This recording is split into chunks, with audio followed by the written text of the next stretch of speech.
Necesidades reprimidas, renunciando a las necesidades ciegas, reacciones primarias y secundarias. Saludos mis muy queridos amigos, Dios bendiga a cada uno de ustedes, Dios bendiga esta hora. Empezamos a hablar de las necesidades, pero tocamos solo la superficie de este importantísimo tema. Ahora examinémoslo un poco más minuciosamente. La comprensión y la conciencia de la importancia de las necesidades serán algo más que un simple esclarecimiento y percepción.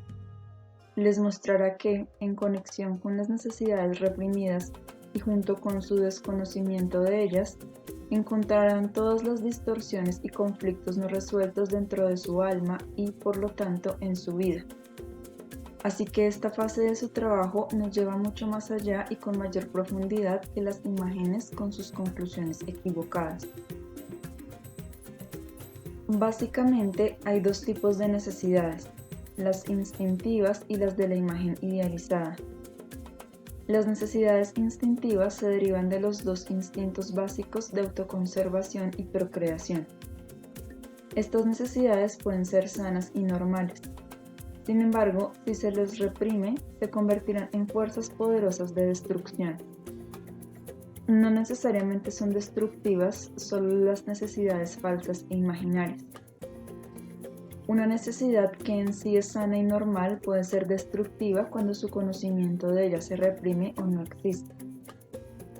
Entre las necesidades del ser idealizado se cuentan, por ejemplo, la necesidad de gloria, la necesidad de triunfo, la necesidad de satisfacer la vanidad o el orgullo. A fin de entender este proceso específico, tienen que revisar cómo llegó a existir la imagen idealizada de sí mismos. Los dos tipos de necesidades suelen entremezclarse y fusionarse, de tal manera que ya no se dan cuenta, ni siquiera inconscientemente, si me permiten usar esta aparente paradoja, de cuál es una necesidad sana y legítima, cuál no lo es. Se entrelazan y se traslapan.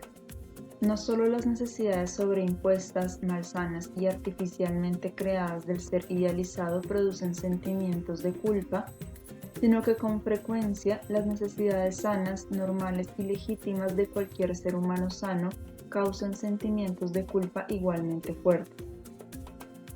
Esto se debe a la influencia del ambiente, a las imágenes colectivas y a los errores conceptuales masivos.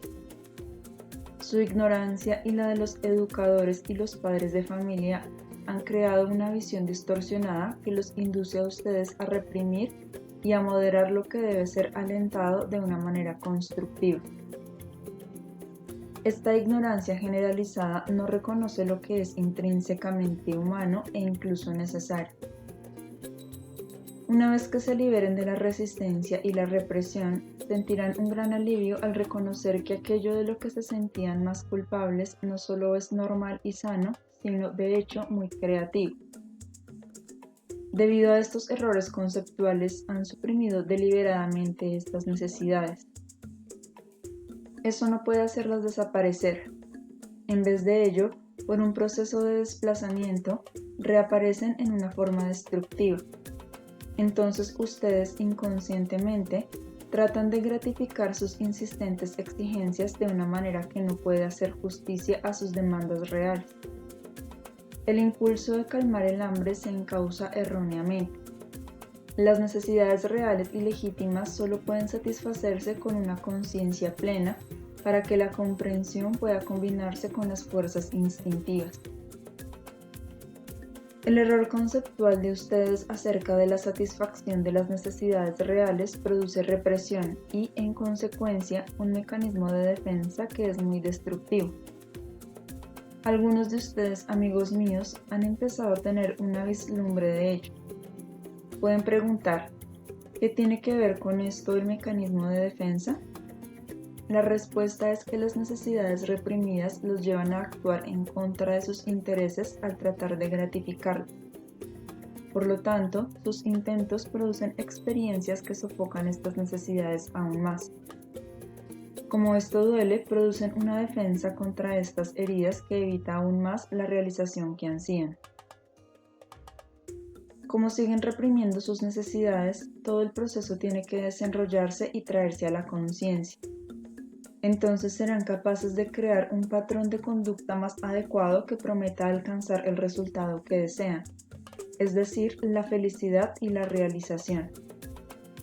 Pueden entonces descubrir que su mecanismo de defensa se ha hecho presente no solo porque temen los riesgos de la vida, el amor y el involucramiento, sino también porque creen equivocadamente que ciertas necesidades están prohibidas y son malas y por lo tanto se defienden de estas necesidades en ustedes mismos.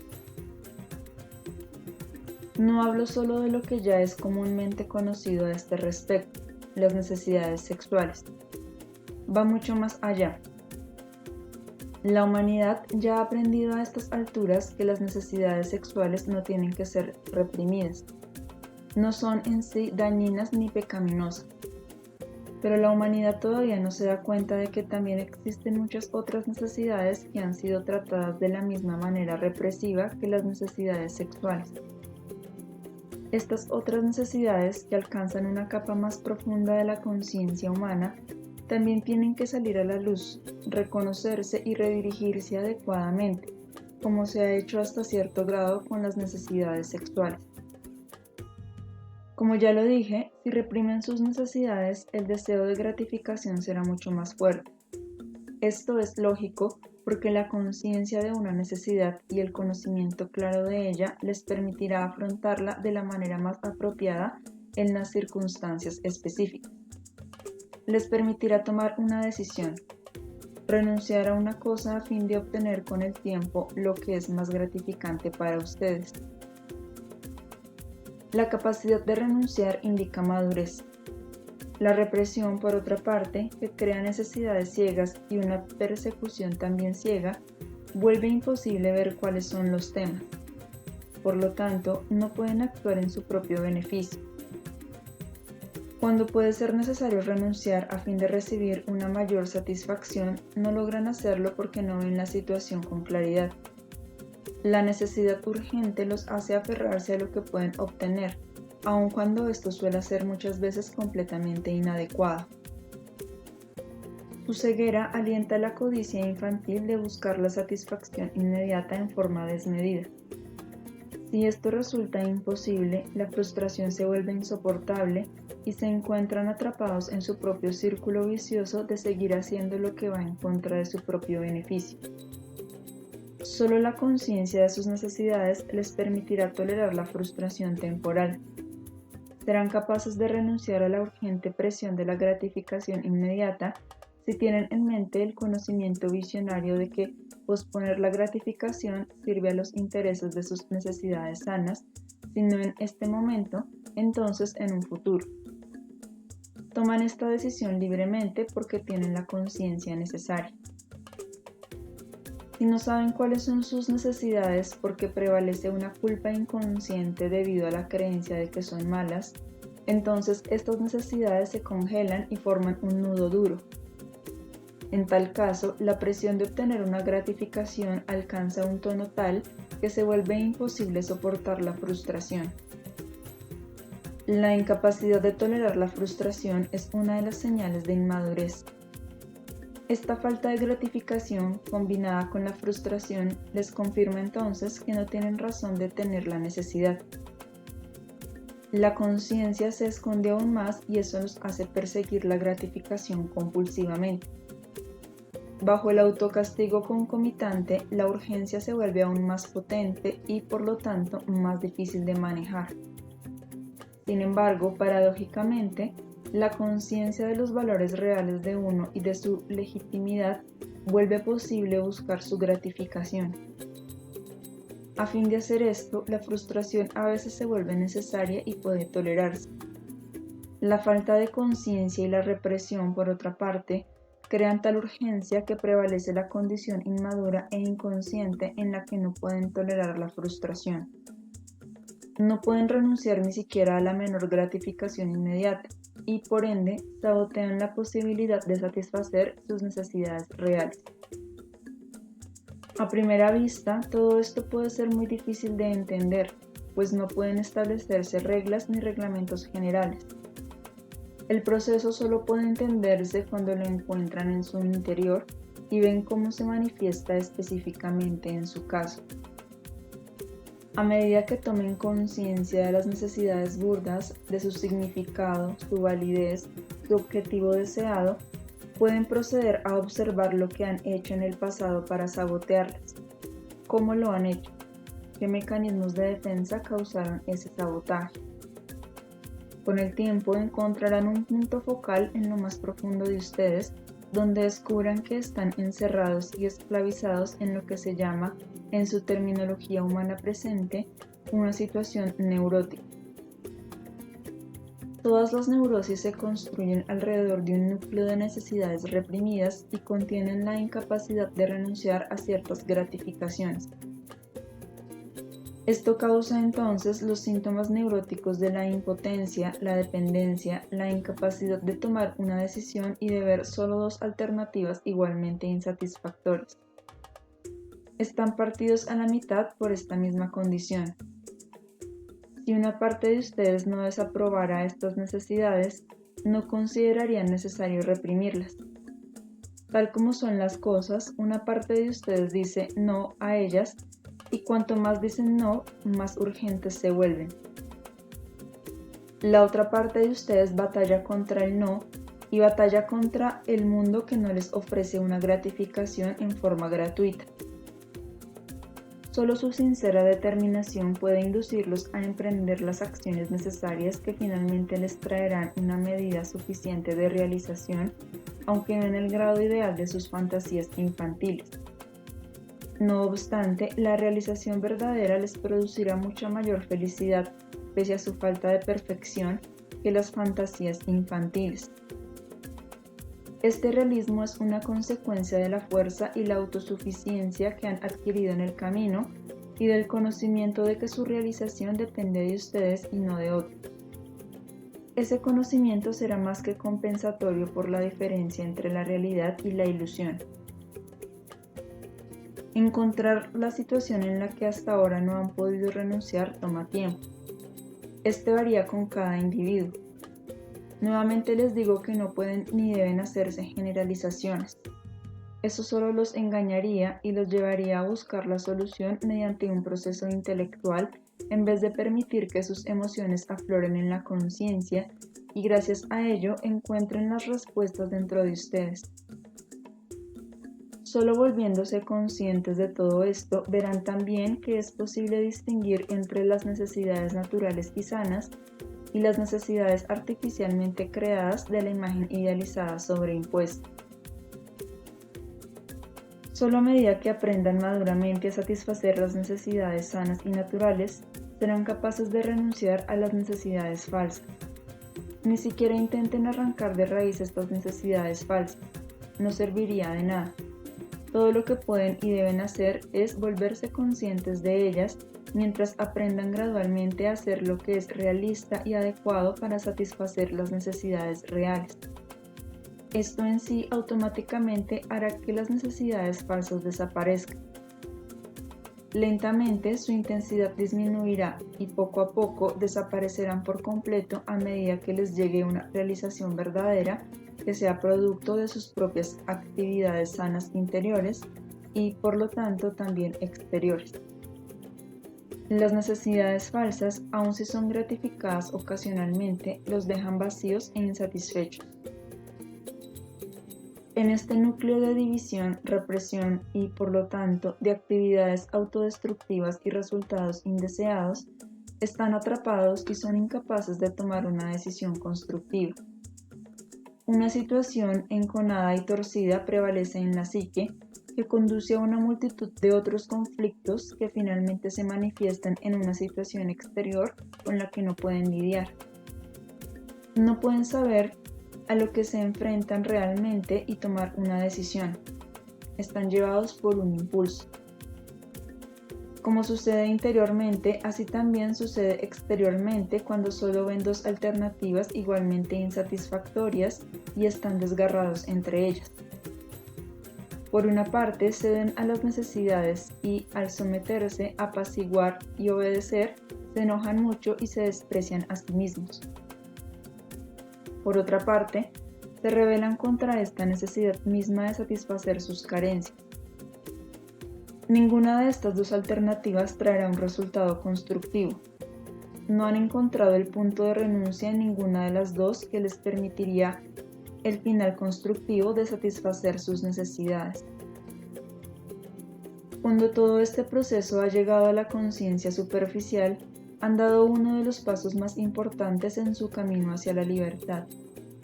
Una vez que entiendan cómo se esclavizan, también serán conscientes de su autodesprecio. Inconscientemente, habían trasladado este autodesprecio a la existencia de las necesidades, pero descubrirán una vez que todo esto llegue a la conciencia que no existe ninguna razón para sentir desprecio por sus necesidades sanas.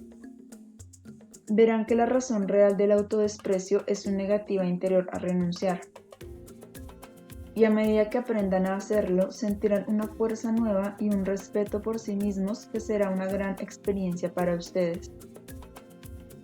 Al principio aparecerán solo ocasionalmente, pero con cada nueva victoria permanecerán con ustedes durante más tiempo y las recaídas serán más suaves y menos frecuentes.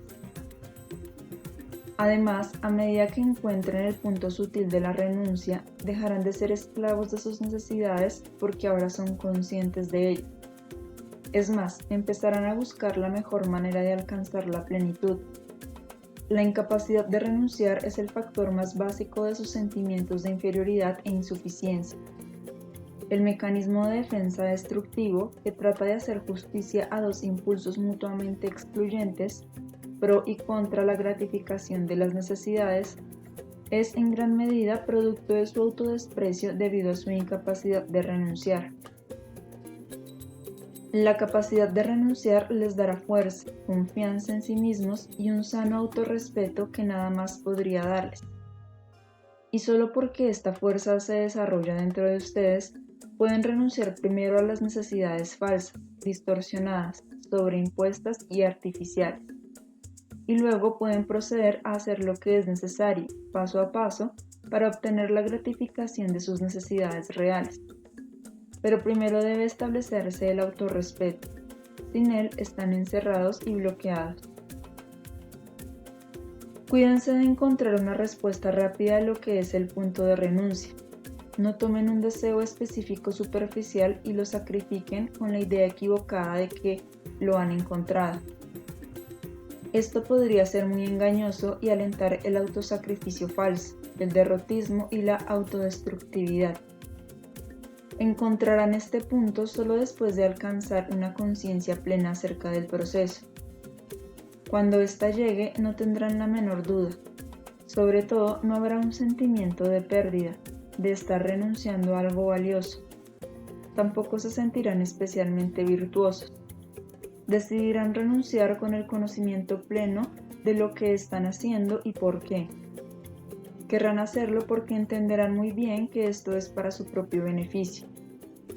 Solo cuando estos sentimientos acompañan al punto de renuncia, lo habrán encontrado verdaderamente.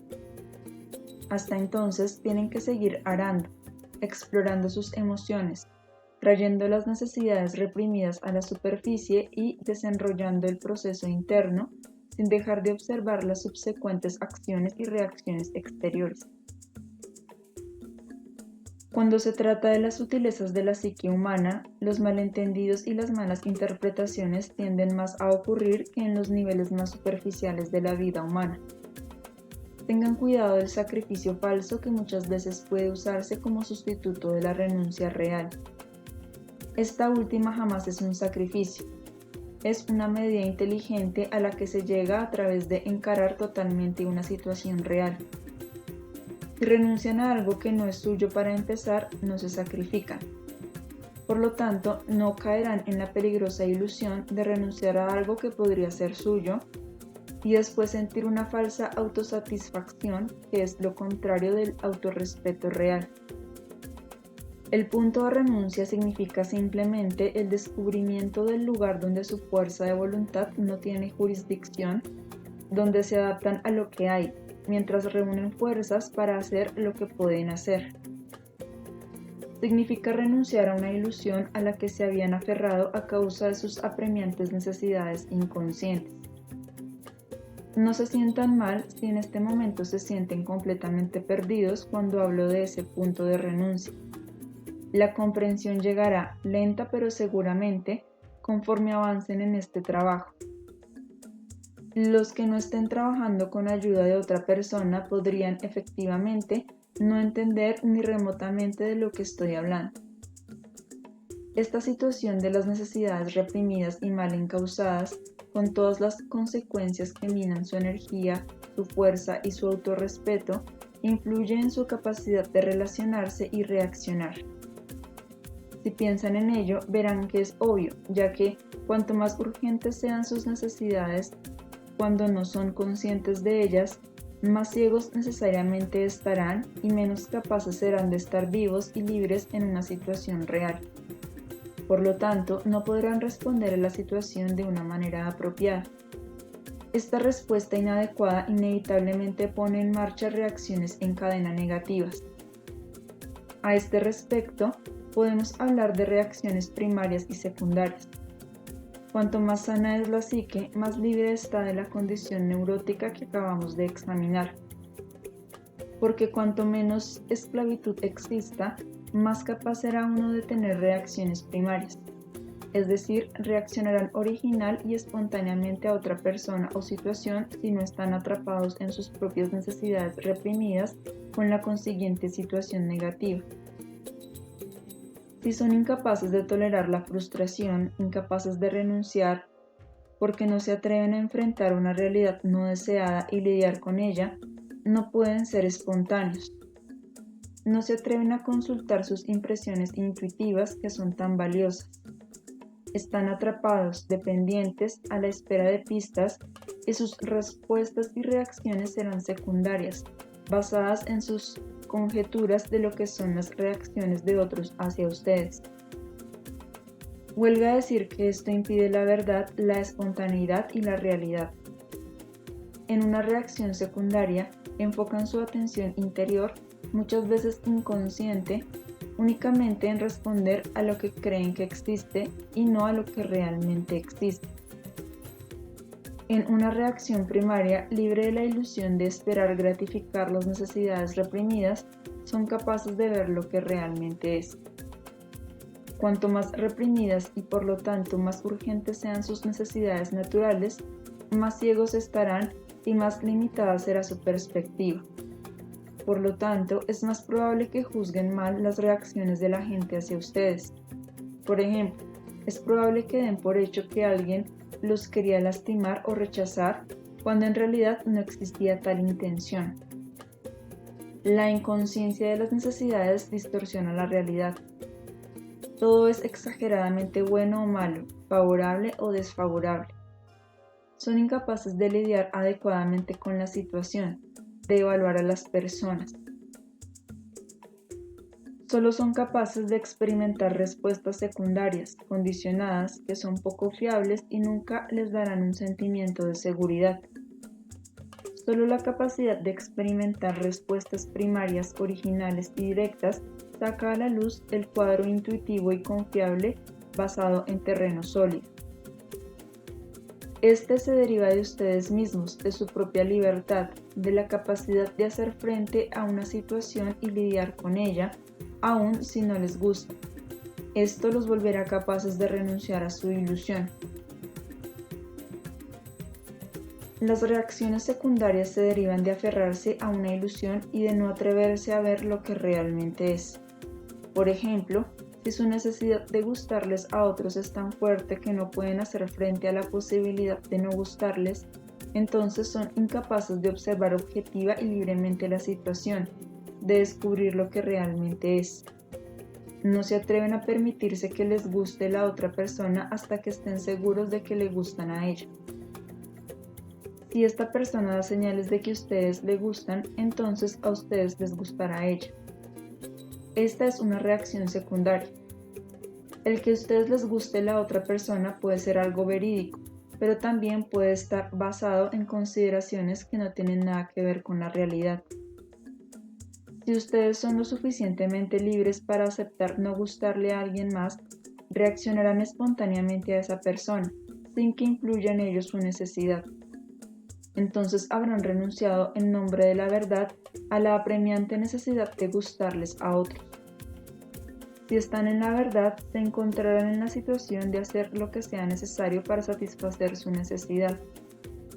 O sus reacciones libres y espontáneas producirán circunstancias favorables para ustedes, de manera que les gustarán a otros, o bien, en su reacción espontánea primaria, al ver la verdad, percibirán que la aprobación y el agrado que desean de parte de esta persona específica no los gratificará de todos modos, y serán libres de buscar una persona compatible en otro lado. No importa que esto se aplique a una pareja, a los amigos o al contacto humano general.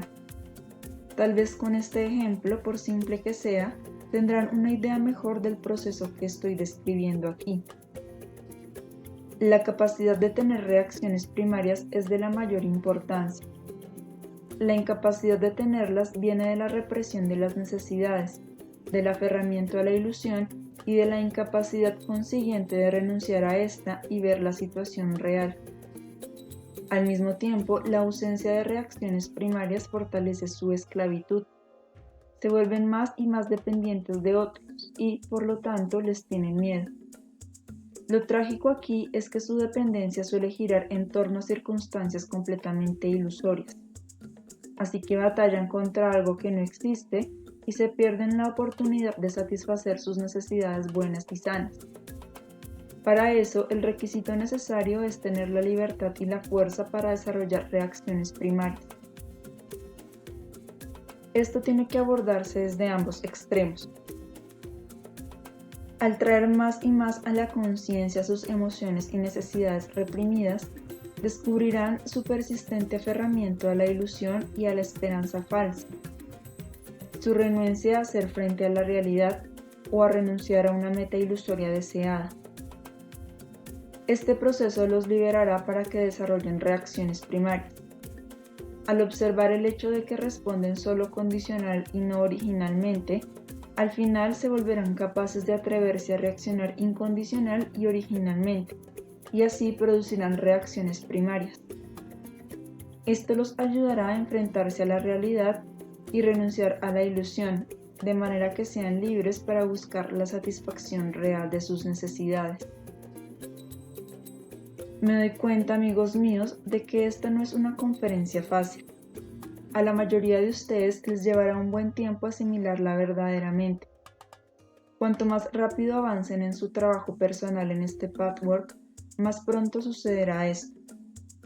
Y me siento feliz de observar que algunos de mis amigos ya están muy cerca. Pero incluso un indicio de comprensión de alguna de mis palabras será de gran ayuda.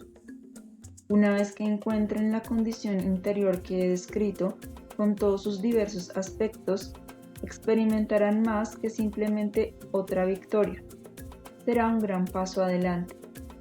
Estarán cerca de resolver un aspecto enfermizo y distorsionado de su alma que les ha traído mucha tristeza y frustración innecesaria.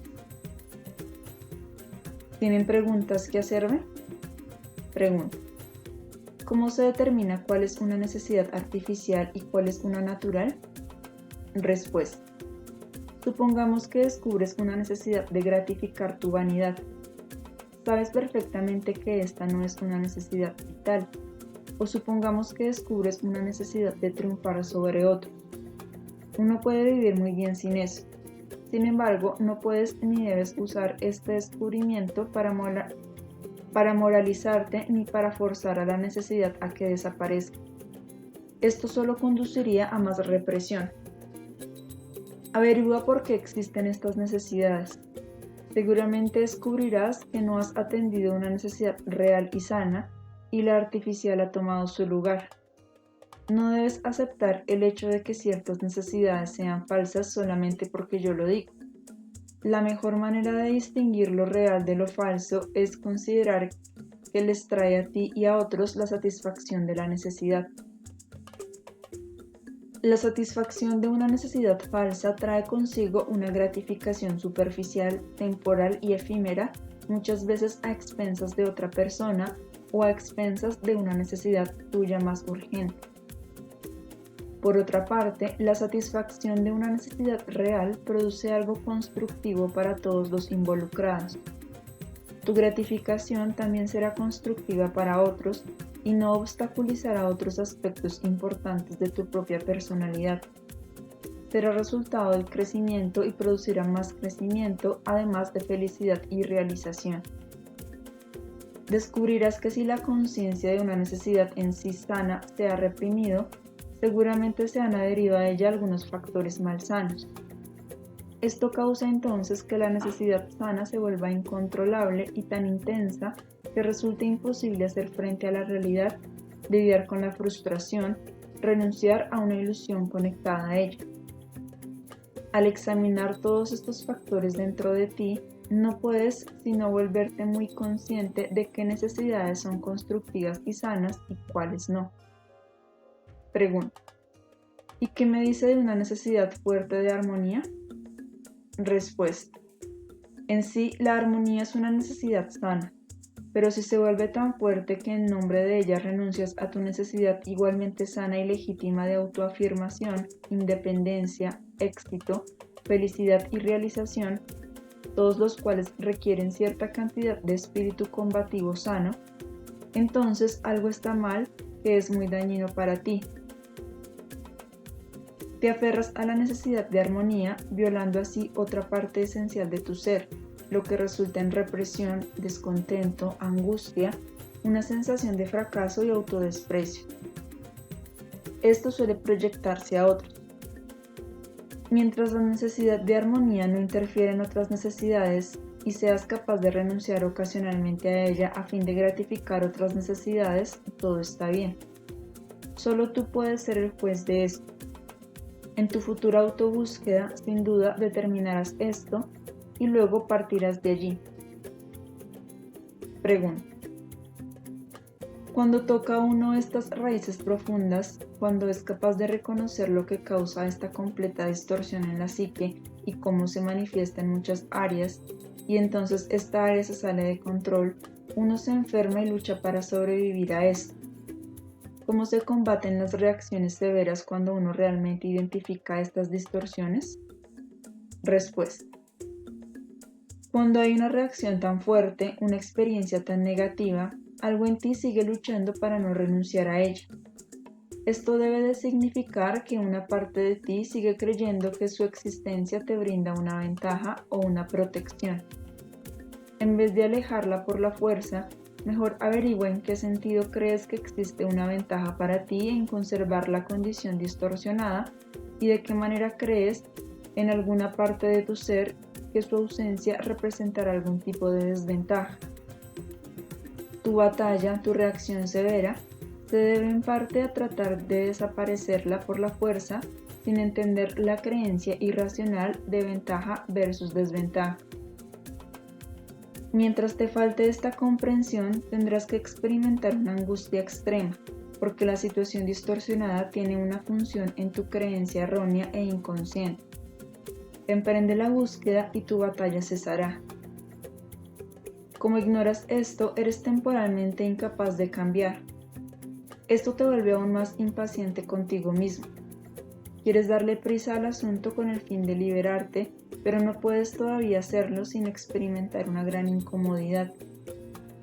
Esta impaciencia con el retraso te hace librar una batalla contigo mismo que aumenta el miedo de renunciar a una valiosa defensa.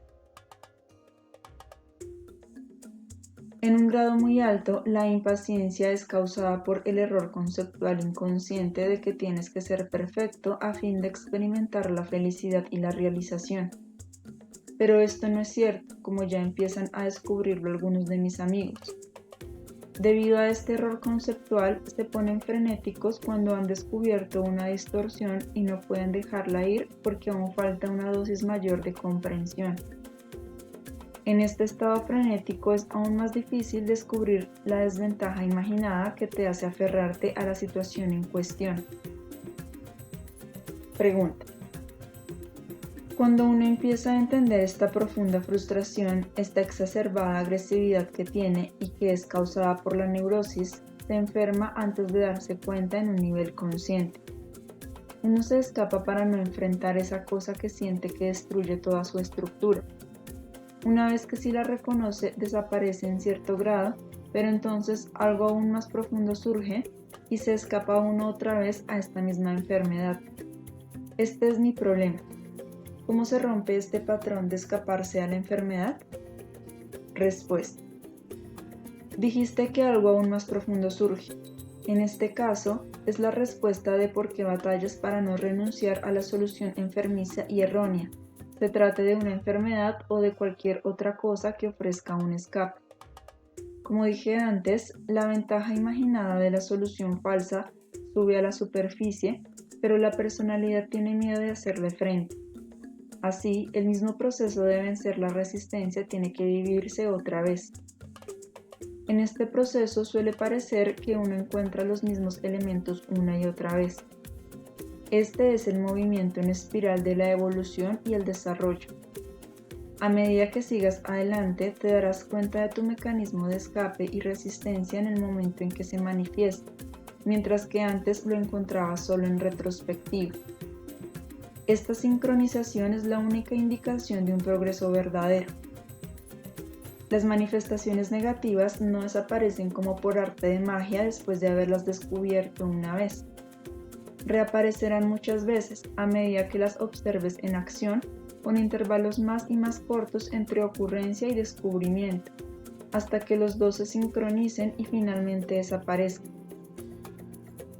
Esta es la espiral que se estrecha más y más, hasta que finalmente termina en un punto. La ignorancia de este proceso suele causar aflicción porque tal vez creas que has reincidido y esto te pone más impaciente, más frenético y más desesperanzado. Pero entender lo que puedes esperar te permitirá relajarte, observar más, para que las preguntas aún ocultas salten a primer plano. Las respuestas no solo volverán más fácil estrechar la brecha entre las reacciones equivocadas que se derivan de la condición negativa y sus manifestaciones subsecuentes, sino que conducirá a renunciar por fin al mecanismo de defensa distorsionado y perjudicial. ¿Me entiendes? Pregunta. Sí, pero parece algo interminable. Respuesta. No, no es interminable. El movimiento en espiral se vuelve más pequeño y estrecho, como acabo de decir. Pero finalmente llega a un punto en que ocurre un cambio por dentro, casi como si sucediera por sí solo. Se vuelve notable un nuevo patrón de reacción que iniciaste casi sin darte cuenta, por decirlo así. Este es el resultado de una larga lucha, pero si no aflojas y pasas una y otra vez por las repeticiones aparentemente desalentadoras y cada vez encuentras lo mismo de nuevo, por fin experimentarás esta reacción nueva, espontánea y automática. Jamás es una cosa forzada y deliberada. Si lo es, no es genuina. Pregunta. ¿Qué sucede cuando tiene uno el reconocimiento de que no se conforma con ser el segundo mejor en algo, aunque sepa que esto es inmaduro y poco realista? Pero no puedo sentir de otro modo, me es imposible. Respuesta. En este caso también falta una razón subyacente. Tienes que aceptar que esta distorsión te echa a perder las cosas más que traerte ventajas. Cuanto más observes y entiendas esto, más fácil será que descubras que la conservas porque tu niño interior cree que te dará más felicidad. Solo la observación serena de lo que es cierto, de lo que realmente es más ventajoso y de lo que no lo es, finalmente te permitirá renunciar, cambiar. Este cambio también llegará como por sí solo. La observación de este proceso, la comprensión de por qué la psique lo retiene, producirá resultados. Luchar con esta distorsión por la fuerza no los producirá. Pregunta. Aparte del enfoque psicológico, ¿no es cierto que la oración y el dirigirse a Dios para pedirle su ayuda es de gran auxilio para nosotros? Respuesta. El enfoque psicológico es en realidad oración en acción. Si realmente analizas lo que sucede aquí, descubrirás que a medida que reconozcas y entiendas todas las distorsiones, sin que te moralices, estás haciendo lo mejor para purificarte. Como lo dije en algunas conferencias recientes, el llamado enfoque psicológico no contradice el espiritual. Desde luego, la oración ayuda y es recomendable, pero yo tengo que darte algo más que abogar por la oración. Y tú tienes que hacer algo más que solo orar para pedir ayuda. Tienes que observar tu actitud cuando oras. Esto es algo muy profundo y sutil. Si oras y encuentras la actitud oculta de que esperas que Dios haga el trabajo por ti, entonces tu enfoque no solo es destructivo, sino que también indica una actitud equivocada y más profundamente arraigada acerca de la vida y tu papel en ella. Si oras para pedir ayuda, pero con toda la intención y la comprensión de que tienes que enfrentar las cosas y finalmente cambiar, de que quieres ver la verdad, de que esto depende de tus esfuerzos y tu voluntad, entonces la oración es muy útil. Hay una distinción muy fina entre esta actitud sana y correcta y la idea de que debes sentarte y esperar a que Dios te entregue la verdad en las manos. Este último tipo de oración no te hará ningún bien. Pregunta. Pero el enfoque espiritual que usted nos ha enseñado y que ha agregado tanto al enfoque psicoanalítico, ¿qué hay con eso? Respuesta. Hablé largamente en algunas conferencias recientes de por qué es sano y bueno para ustedes en esta fase específica de su desarrollo hacer menos énfasis en lo llamado espiritual y más en lo llamado psicológico. Para nosotros todo es uno y lo mismo. Son simplemente diferentes facetas, aspectos, enfoques y caminos que llevan al mismo fin. El énfasis en lo espiritual, si se mantiene demasiado tiempo y a expensas del autodescubrimiento, lleva al escapismo y a la falsa religión de la que hablé recientemente. Conduce al concepto equivocado de Dios. Si relees esta conferencia entenderás lo que quiero decir. La idea de que descuidas a Dios al no hablar de Él y de que enfocar tu atención en las distorsiones para poder cambiar te alejaría de la espiritualidad es completamente falsa, desde luego. El sentido común te lo dirá. Si existen en ti estas ideas vagas, podría ser que tuvieras miedo de encontrar y cambiar lo que quiere permanecer oculto. Puede ser la expresión de una esperanza infantil de que al hablar de Dios y del mundo espiritual y sus leyes podrás cambiar sin dolor ni incomodidad. Naturalmente no puedes hacer esto. Una mayor comprensión intelectual de los factores espirituales no inducirá un cambio interno. Pero todo lo que están haciendo ustedes en este patchwork necesariamente traerá consigo un cambio interno que los acerque más a la verdadera espiritualidad que todas las palabras que escuchen en el mundo, no importa cuán verdaderas y bellas sean. La creencia exterior es una cosa, la capacidad interna de vivir estas creencias es un asunto completamente diferente. Se necesita mucho más tiempo, esfuerzo y dolor para lograr lo segundo. Por desgracia, este aspecto está muy olvidado por todas las confesiones religiosas y las sociedades. Siguen ocupándose del simple proceso de pensamiento, que suele contradecir y entrar en conflicto con la vida interior real, la vida de las emociones. Que todos y cada uno de ustedes encuentren en la conferencia de esta noche algo que les dé un poco más de luz y ayuda en su trabajo, un poco más de incentivo, esperanza, fuerza e ímpetu interior, sin tensión ni ansiedad, de manera que se liberen de su propia esclavitud, que sean seres completos en lugar de divididos. Vayan en paz, mis queridos amigos, por este sendero glorioso de autorrealización y libertad. Sean benditos, queden con Dios.